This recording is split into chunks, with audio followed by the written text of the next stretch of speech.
Recording. Okay. Recording is in progress.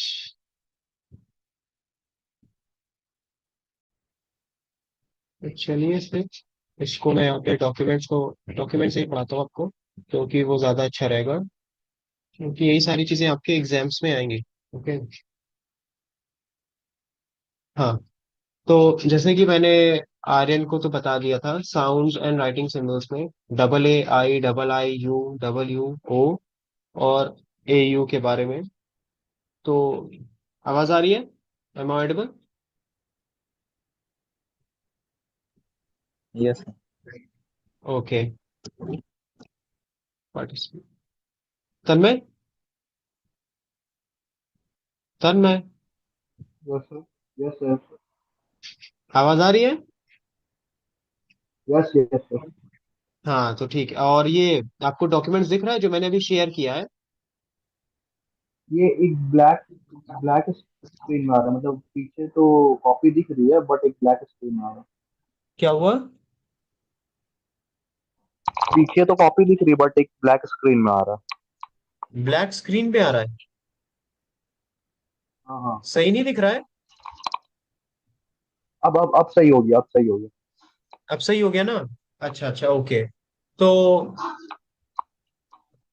आपने documents को week one का पढ़ा था जो मैंने शेयर किया था?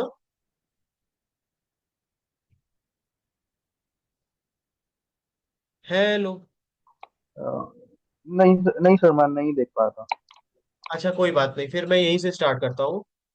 तो आप अपना जो ऑडियो है वो ऑन रखिएगा, और आप सिर्फ सुनते रहिएगा जो मैं बोल रहा हूँ, और अगर कहीं पे अभी आपको डाउट रहे तो आप उसी टाइम पर पूछ लीजिएगा। ओके? ओके ओके, और फिर से ब्लैक आ गया स्क्रीन में। नहीं नहीं, वो तो मैंने किया है अभी के लिए। और आर्यन, फटाफट मैं यहाँ रिवाइज करके मैं वीक टू पे चलता हूँ। ओके? तब तक फट जल्दी जल्दी रिवाइज कर लेंगे। ओके? ओके। आर्यन। ठीक है। हाँ हाँ सर, ठीक है। Okay okay then। तो चलिए वीक वन से स्टार्ट करते हैं। सबसे पहला है साउंड्स एंड राइटिंग सिंबल्स। हम किसी भी वर्ड को लिखने के लिए या फिर उसे प्रोनाउंस करने के लिए उसमें कॉन्सोनेंट्स एंड वॉवेल्स का इस्तेमाल करते हैं। क्या इतनी बात समझ में आई है? क्या इतनी बात समझ में आई यस है yes Tanmay? Yes yes bro. Yes bro. Okay. तो उसमें सबसे पहले हम प्रोनाउंसिएशन के बारे में बात करेंगे कि how to pronounce any word. तो उसमें सबसे पहले आता है डबल ए। जब हम किसी वर्ड को बोलते हैं तो उस प्रोनाउंसिएशन में डबल ए का प्रोनाउंसिएशन आता है। फॉर एग्जाम्पल यहाँ पे लिखा है मैंने शार्क। अब शार्क में आप देख रहे हैं कि सिंगल ए है, but single A is not mattering much, वो सिर्फ लिखने के लिए है, for writing purpose in English. जब हम we are pronouncing that word shark, तो वहां पे क्या हो रहा है कि जब हम प्रोनाउंस कर रहे हैं तो डबल ए का साउंड आ रहा है। हम शर्क नहीं पढ़ते, शर्क जिसमें सिर्फ सिंगल ए आ रहा है। हम शार्क पढ़ते हैं जिसमें डबल ए आ रहा है। इतना समझ में आया डबल ए का? Like garbage, garbage. तो डबल ए की साउंड आ रही है वहां पे। फार, डबल ए का साउंड यस आ ब्रो। रहा है। शार्प, डबल ए का साउंड आ रहा है। ये डबल ए का साउंड आपको क्लियर हो गया Tanmay? Yes bro. Yes bro. Okay. Clear है? Yes bro. Yes bro. Clear है?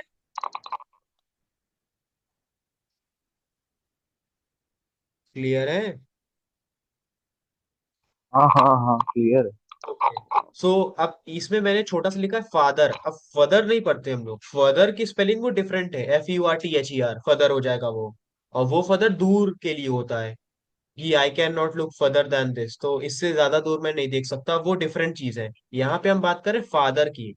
तो अगर आप सिंगल ए के लिखते सिंगल ए हैं, बट जब हम इसको प्रोनाउंस करेंगे तो फादर प्रोनाउंस करेंगे। वरना मैंने जैसे बोला कि आप अगर प्रोनाउंस करेंगे सिंगल ए के साथ तो वो फर्दर हो जाएगा। और फर्दर की स्पेलिंग और प्रोनाउंसिएशन और उसकी मीनिंग वो सारी डिफरेंट हो जाती है। ठीक है? अब चलते हैं आई पे। पिन, बिन, सिन, टिन, इसमें स्मॉल आई है। मतलब स्मॉल आई मतलब कि जो साउंड हम निकाल रहे हैं वो सिर्फ स्मॉल आई का निकाल रहे हैं, सिर्फ सिंगल आई का निकाल रहे हैं। इसकी वजह से पिन, बिन, सिन, टिन हम ये प्रोनाउंस कर पा रहे हैं। क्यों ये चीज? अब डबल आई में क्या हो रहा है, फी, वहां पे हम डबल ही लिखे हैं। यहाँ पे जैसा कि आप देख सकते हैं आप सब लोग, कि यहाँ पे मैंने डबल ही लिखा है, स्पेलिंग में है। लेकिन जब हम इसे प्रोनाउंस करते हैं तो वो क्या आ रहा है, फी, डबल आई का साउंड वहां पे आ रहा है। इसको हम फी को, जो फीस वाला फी होता है सिंगुलर में, उसको हम फी नहीं पढ़ सकते, फी। वो कोई, ना ही कोई वर्ड है इंग्लिश में, और ना ही इस तरीके से प्रोनाउंस किया जाता है। तो फी, बी, वीक, स्टीप, थीफ, इसमें डबल आई का साउंड आ रहा है। फिर यू पे चले तो पुट, बुक, लुक, हुक। हम यहाँ पे लिखे हैं डबल ओ, बुक में, लुक में, हुक में। लेकिन जब हम प्रोनाउंस कर रहे हैं तो वहां पे यू का साउंड आ रहा है। ये समझ में आया? कुमार, तन्मय, यस भैया। आ यस गया भैया, समझ यस। में? आया? Yes yes. Okay. Okay, last O है। ओ में not, hot, go, show, flow, pro. इसमें आपका देख सकते हैं आप, इतना तो आपको अब समझ में आ गया होगा, ऊपर से चल रहे हैं कि यहाँ पे ओ का साउंड आएगा। Okay, now we are moving on to the English alphabets. Alphabets में कॉन्सोनेंट्स होते हैं, वॉवेल्स होते हैं, होते हैं, यस भैया। है। और कितने वॉवेल्स होते हैं तन्मय? कितने वॉवेल्स होते हैं?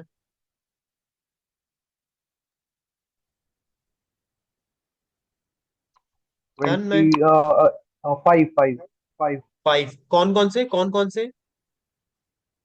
AEIOU। A, E, I, O, U. और टोटल अल्फाबेट्स कितने होते हैं? 24। 20, 4। 24, हाँ। 24। यस तन भैया, में 24। 24 ही होता है ना? 20। आर्यन, कितने होते हैं अल्फाबेट्स? 26 है। 26 होते हैं। तन में अच्छा, 26 हाँ तो होते हैं। 26, 26, सॉरी। ओके। कॉन्सोनेंट साउंड बता रहा है सर वो। Okay okay. क्या हुआ? कॉन्सोनेंट साउंड बता रहा है सर वो। नहीं नहीं नहीं, कौन, मैंने यहाँ पूछा है कि अल्फाबेट्स इंग्लिश में कितने होते हैं। वो होते हैं 26, जिसमें से 5 वॉवेल्स होते हैं। ओके, तो 21 कॉन्सोनेंट्स होते हैं। मैं ये चीज यहाँ पे इसलिए पूछ रहा हूं क्योंकि वॉवेल्स में और वॉवेल साउंड्स में डिफरेंस होता है, कॉन्सोनेंट्स में और कॉन्सोनेंट साउंड्स में डिफरेंस होता है। सॉरी।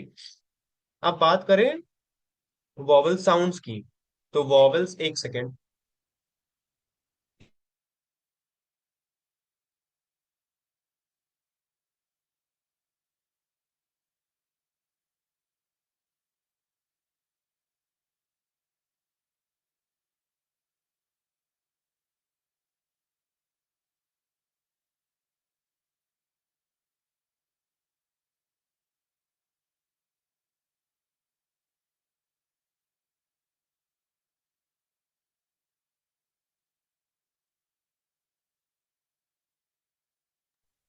हाँ, बात करते हैं वॉवेल्स की, तो ए, ई, आई, ओ, यू होते हैं सिर्फ वॉवेल्स। लेकिन जब हम वॉवेल साउंड्स की बात करते हैं तो ऐसे कई सारे इंग्लिश में वर्ड्स हैं जिसमें हम वॉवेल्स का इस्तेमाल नहीं करते हैं फॉर राइटिंग पर्पस। मैं फिर से बोल रहा हूँ, फॉर राइटिंग पर्पस हम उस वर्ड में कॉन्सोनेंट्स लिखते हैं। लेकिन जब हम उसे जब हम उसे प्रोनाउंस करते हैं तो वहां पे वॉवेल साउंड्स आते हैं। ये बात क्लियर हुई? मैं फिर से बोल रहा हूं कि जब हम कोई वर्ड लिखते हैं और उसमें कॉन्सोनेंट्स आते हैं फॉर राइटिंग पर्पस जब हम लिखते हैं तो कॉन्सोनेंट्स आते हैं। लेकिन प्रोनाउंसिएशन के टाइम पे उसमें वॉवेल का साउंड आता है, तो हम उस वर्ड को as a in a vowel sound कहते हैं। ये बात समझ में आई दोनों को?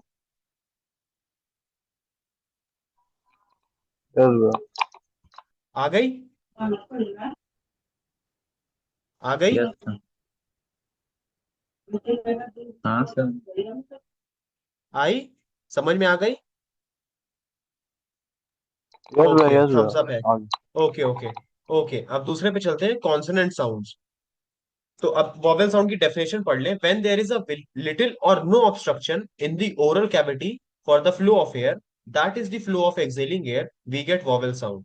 कहने का मतलब है कि जब आप किसी वर्ड को प्रोनाउंस करें और वहां पे आपके वोकल वोकल कॉर्ड से, वोकल कॉर्ड्स जो आपके नेक के पास होते हैं, जब आप उससे कुछ बोलेंगे और वहां पे कोई ऑब्स्ट्रक्शन ना हो, ओरल कैविटी में फ्लो ऑफ एयर में ऑब्स्ट्रक्शन ना हो, तो तब जो साउंड प्रोड्यूस होता है, meeting will and in 10 minutes, उसे हम कहते हैं वॉवेल साउंड्स। ठीक है। और जब हम कुछ बोलेंगे, प्रोनाउंस करेंगे, वहां पे कुछ इसका वाइसे वर्सा हो जाएगा, ऑब्स्ट्रक्शन आएगा हमारे ओरल कैविटी में, वोकल कॉर्ड्स में ऑब्स्ट्रक्शन आएगा, फ्लो ऑफ एक्सेलिंग एयर में कोई ऑब्स्ट्रक्शन आएगा, तो हम उसे कॉन्सोनेंट साउंड्स कह देंगे। ठीक है। तो नीचे लिख दिया हूं मैंने, इसलिए so with little or no obstruction we get vowel sounds, with little or obstruction in the flow of air we get consonants. समझ में आई ये चीज? ये चीज समझ में आई। फ्लो ऑफ ऑब्स्ट्रक्शन अगर है एयर में, तो वहां पे ऑब्स्ट्रक्शन है तो कॉन्सोनेंट साउंड, ऑब्स्ट्रक्शन नहीं है तो वॉवेल साउंड। ये चीज समझ में आई? तन्मय, यू कैन स्पीक, आप माइक खोल के आप बोलो। ठीक है। Next, next, next, next. अब यहाँ पे राइटिंग वॉवेल्स होते हैं 5, लेकिन मैंने बोला जब हम उसे स्पीच करते हैं, लाइक प्रोनाउंस करते हैं, तो 20 वॉवेल साउंड्स आते हैं। कॉन्सोनेंट्स होते हैं 21, जैसा कि मैंने बोला टोटल अल्फाबेट्स है 26, जिसमें से 5 वॉवेल्स, 21 कॉन्सोनेंट्स हैं।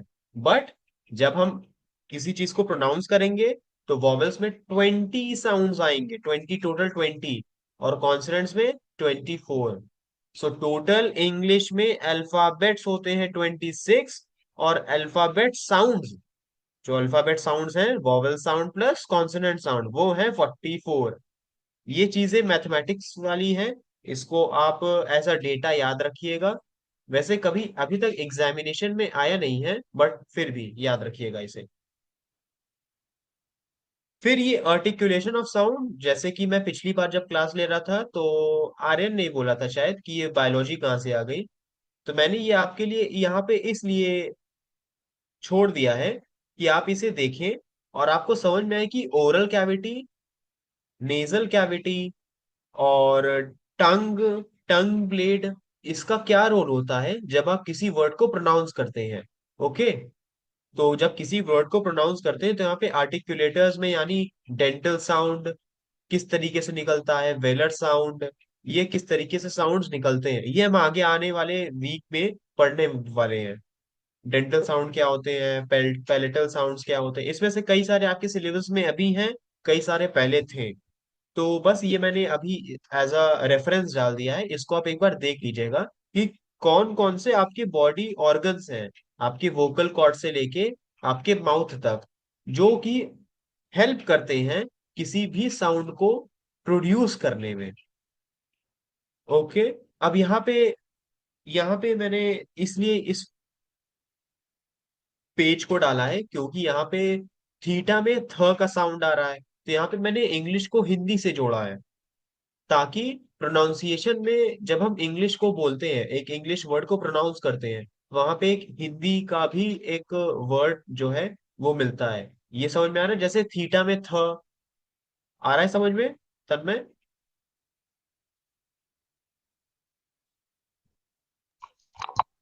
हाँ भैया, और आ रहा है ना? ओके। मैं थोड़ा जल्दी जा रहा हूँ क्योंकि मुझे वीक 2 पे आज जाना था, बट आपको रिवीजन चाहिए, तो मैं एक इसलिए मैं जल्दी जल्दी बताता रहूँ। थीटा हो गया, और साई में देखिए स आता है, और फाई में फ आ जाता है, तो ये सब चीजें आपने पहले पढ़ी होगी क्लास 10th और 11th 12th में, तो आप उससे रिलेट कर पा रहे होंगे।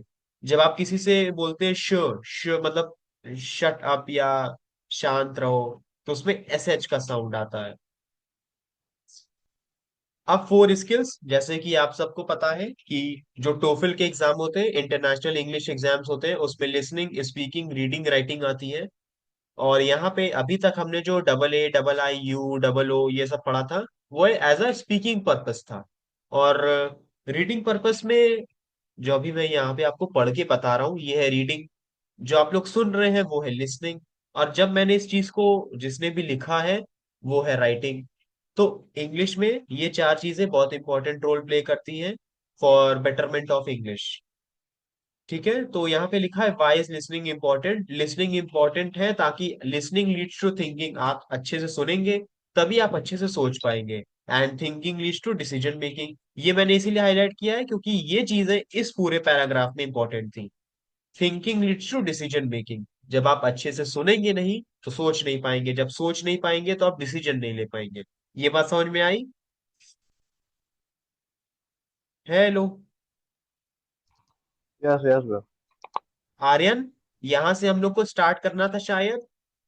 ये बात समझ में आई कि सबसे इंपॉर्टेंट काम जो यस। रीडिंग लिसनिंग राइटिंग में है, वो सबसे इंपॉर्टेंट है लिसनिंग।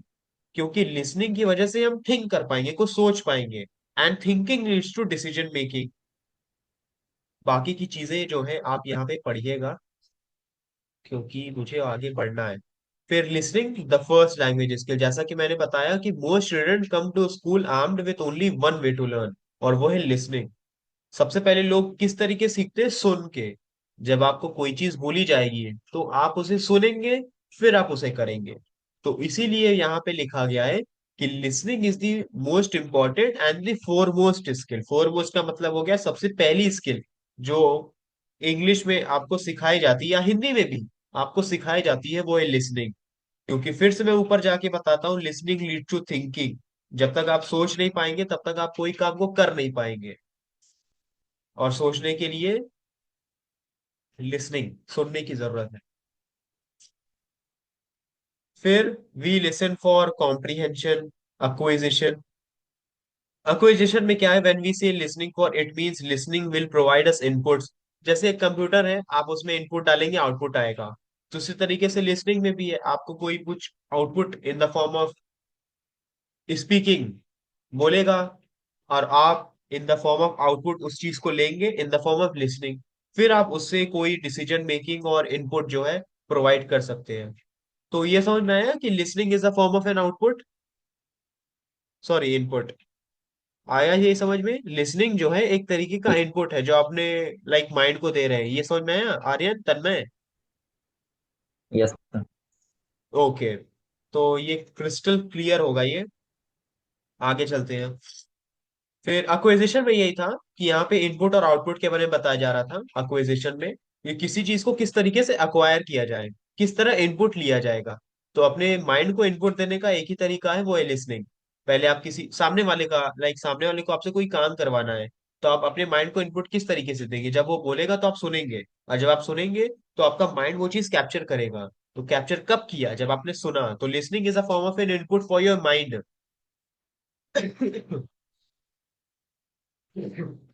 सॉरी। अब आते हैं वीक टू पे। वीक टू पे यहाँ पे हम वर्ड्स की फिर से बात करेंगे, वहां पे हमने साउंड्स की बात की थी। अब यहाँ पे कॉन्सोनेंट एंड वॉवेल साउंड का सीक्वेंस पढ़ेंगे, सीक्वेंस। वहां पे सिर्फ डबल ए डबल आई ये सब चीजें थी, यहाँ पे हम सीक्वेंस के बारे में बात करेंगे। तो वीक वन में यहाँ पे मैं एक बार ये स्टॉप कर रहा हूँ हेलो यहाँ पे। हाँ हेलो। सर। तो ये वीक वन का कंटेंट है। सॉरी। तो ये वीक वन का कंटेंट है। वीक टू में अच्छा, पार्ट ये ऑफ वीक स्पीच वन, है। ये वीक वन का कंटेंट है। Yes sir. तो कोई बात नहीं, यहाँ पे तो मैं आपको पढ़ा रहा हूँ, आप जब नोट्स बनाएंगे अपने, तो उसमें इस चीज को वीक टू की जगह वीक वन में इंक्लूड कर लीजिएगा, ओके? यस। हाँ, तो यहाँ पे जो मैंने वीक टू लिखा है, क्योंकि जब मैं टाइम पे पढ़ रहा था तो ये वीक टू का कंटेंट आया था। अगर ये वीक वन का कंटेंट है, तो जब आप अपने नोट्स बनाएंगे, या शायद बना चुके होंगे, बना चुके हैं। यस। आ, हाँ, तो उसमें जब आप आगे से स्टार्ट करेंगे, वीक वन का जो अभी तक पढ़ा है उसके बाद जब स्टार्ट करेंगे तो उसे वीक वन में इंक्लूड कर लीजिएगा, ठीक है? ठीक। ओके,